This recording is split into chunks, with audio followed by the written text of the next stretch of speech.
আব্দুল্লাহ ইবনে উম্মে মাকতুম রাদিয়াল্লাহু তাআলা আনহু ওমর রাদিয়াল্লাহু তাআলা আনহুর দরবারে উপস্থিত হয়ে বলছেন, আমিরুল মুমিনিন খলিফাতুল মুসলিমিন, আমি অন্ধ সাহাবী, যুদ্ধের ময়দানে যারা শহীদ হয়ে যায় তারা তো সহজেই জান্নাত পেয়ে যায়, আর যারা গাজী হয়ে বাড়িতে ফিরে অসংখ্য নেকির মালিক হয়ে যায়।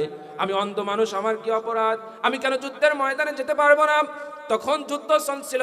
ওমর রাদিয়াল্লাহু তাআলা আনহু বললেন, আপনাকে যদি অনুমতি দেই তাহলে আপনার সঙ্গে কাউকে না কাউকে দিতে হবে চলাফেরার জন্য।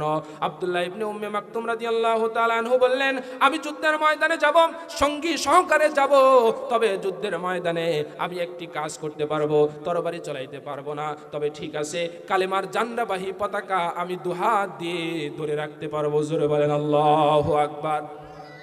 যুদ্ধের ময়দানে যখন তিনি ইসলামের ঝান্ডাবাহী পতাকা নিয়ে যখন তিনি উঁচু করে ধরে আসেন, কাফের মুশরিকদের বুঝতে বাকি রইল না, যেই ব্যক্তি মুসলমানদের পতাকা বহন করেছে সেই ব্যক্তি মুসলমান, তার দিকে তীর ছুরি মারলো। তীর নিক্ষেপ্ত হতে হতে এক পর্যায়ে তিনি জমিনে গড়িয়ে পড়লেন।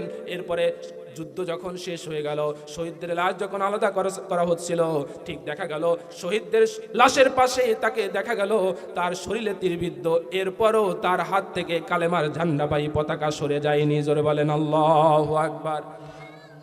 মশা যদি আমার শরীরে লাগে, হাতটা সেখানে চলে যায়, কিন্তু এতগুলো তীরবিদ্ধ হয়েছে এরপরও সেখান থেকে হাত নড়চড় করে না। জোরে বলেন আল্লাহু আকবার। চোখের পানি আর ফেলো না মা,